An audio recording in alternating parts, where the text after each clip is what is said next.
ꯁꯦꯝ ꯁꯥꯌꯨꯛ ꯅꯨꯡꯉꯥꯏꯕꯗꯕꯒꯤ ꯚꯤꯗꯤꯑꯣ ꯃꯆꯥ ꯑꯃ ꯁꯦꯌꯔ ꯇꯧꯖꯕꯅꯦꯕꯀꯣ ꯃꯤ ꯃꯌꯥꯝꯅ ꯀꯟꯐ꯭ꯌꯨꯁ ꯆꯠꯂꯦ ꯑꯩ ꯈꯪꯉꯦ ꯀꯔꯝꯃꯥꯏꯅ ꯊꯣꯛꯈꯤ ꯑꯩꯁꯨ ꯌꯥꯝ ꯁꯦꯌꯔ ꯇꯧꯅꯤꯡꯕ ꯅꯠꯇꯦ ꯁꯤꯒꯨꯝꯕꯁꯦ ꯑꯗꯨꯕꯨ ꯅꯨꯡꯉꯥꯏꯃꯟꯗꯦ ꯃꯤ ꯑꯃꯅ ꯃꯤ ꯑꯃꯕꯨ ꯀꯔꯝꯃꯥꯏꯅ ꯌꯦꯡꯒꯅꯤ ꯍꯥꯏꯕꯁꯦ ꯑꯩ ꯉꯁꯤ ꯆꯞ ꯆꯥꯅ ꯈꯪꯉꯦ ꯇꯁꯦꯡꯅ ꯑꯩꯈꯣꯏ ngasi noma panbane haibai khoi khongde noma panbadu karino ai khoi tasengna khongde ai hoji lamlong bazar da poche yonbane nungti gi lamlong da yolle mahausa gi gumna ngasi thodo phokse karamai thokra hairadi mi myam na sulan na sulobi gonu ai isa gi nungai tab do haidok jabane ayuk da khoi kaithen kumme nagam pan da ai gi pochai du khra kaino tawrati konaroi haira nagam pan da pochai yengba kumba kan sida kaithen se thingame thingbani na kari tawbu zala haira nagam pan gi toilet heglan thogaga kangan nupa mai ko bi se munna budu ai khoi na khan badi nasi pochai yon da bani na magi pochai se mi lukmai khoi na khra khra lauke haida na moi su munna pa male adu bu kari lai zala hange haida na gari se khame khamaga kumbani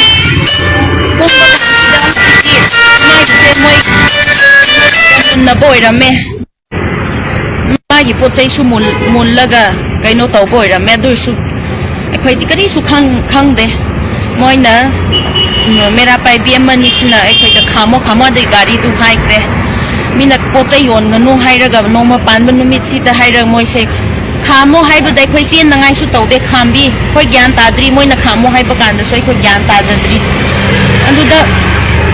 khamraga ngai moi lae laga kari no noi kari pochai yon ba lapra phopra hai pochai yon ba lapna nate khoi di pochai tik ba lapani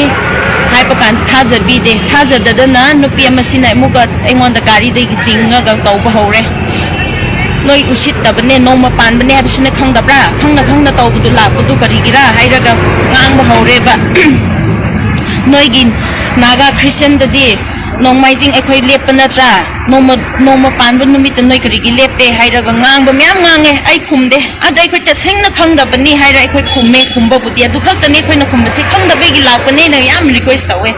aduda khangdabani haibasi moi thajabi de thajade kari gi thajadabra ai gyan ta de aduda aingon da chinga ga phuke khotke taw khre moi se ado ai se nungai da na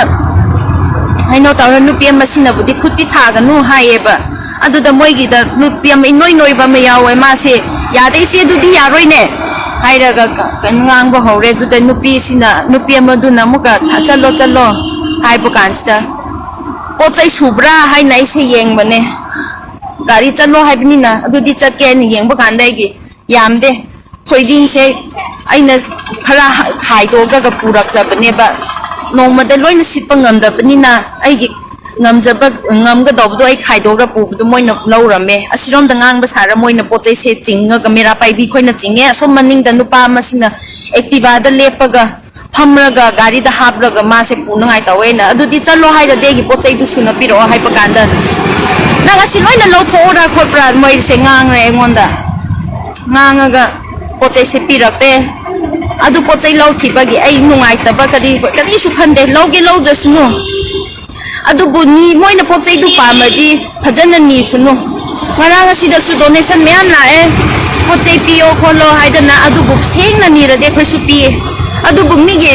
ya maman yam ge ra ya moi ra mi ge pochai lut tawba gum na tawri de se aside ai pamde ni ma ai khoi se ching mi ni haidana moina usip tabagi ra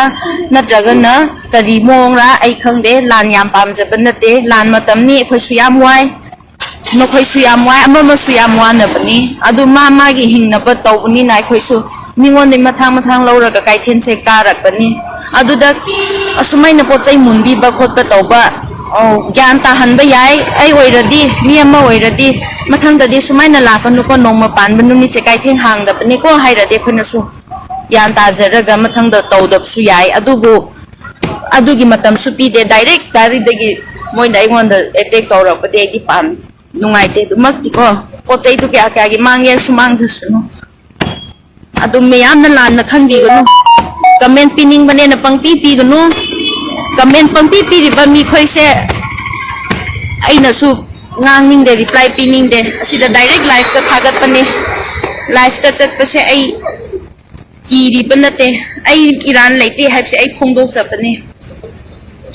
mi gumna comment da lon na sak ka ut ta dana lon laga comment tawning bane na taw jabdo adu gumba mi dinate ai live chat ta thain one night social media de ko yam chaning banate adu nung ai tam bagi du hai do sapane mayam na hai singba mayam leye asumai na mi gi pochai mun se to piro फजन ज्ञान तानब वारी सानसे मोरसु आई पोचै तो पीरत्रसु याय अदु मतुंगदा मी मसग येंगरगा तौगे हाइबदुदी तौबीगनो चब माने कोई मणिपुर दा लोइना हिंगमिनबने सिरसु मणिपुर दा सिगदौबनी सिबा कांदा इन मणिपुर से लोइना थांगरा जखिगदौब नते और तुंगा लेहौगदौब मी म्याम लेरि एखोय सिख्रबसु मोइगी दमसु खलै खोय अफब पारादु तंबी हौसे हाइबनी मिगे पोचै मुल्लगा चैसु चैबीबा फुगेसु तौरबा अदुगा पोचै सु मुल्लिबा अदुदि नोमा पानबा सिदि पोचै लुट तौबा नुमित ओइब्रा हाइना इसे खंगनिंगे को खंगदे हाइदना खयारा ai हाइदे अदुबु ताबीदेबा चलो ngasi tang tara February 2024 da yamna laibak thiba thotok amada naga mapal ki bazar da naga mapal ki mera haiba adugi area khara da akhoi gi ichan singkhara marai paibi khara haiba tare loina mandak te kampu khara na akhoi ichi nau jingdi gi mafam adu da poche khara yengba lakpa khopa da ngasai gi gap ama leina dana ayukta nganta da thotok ama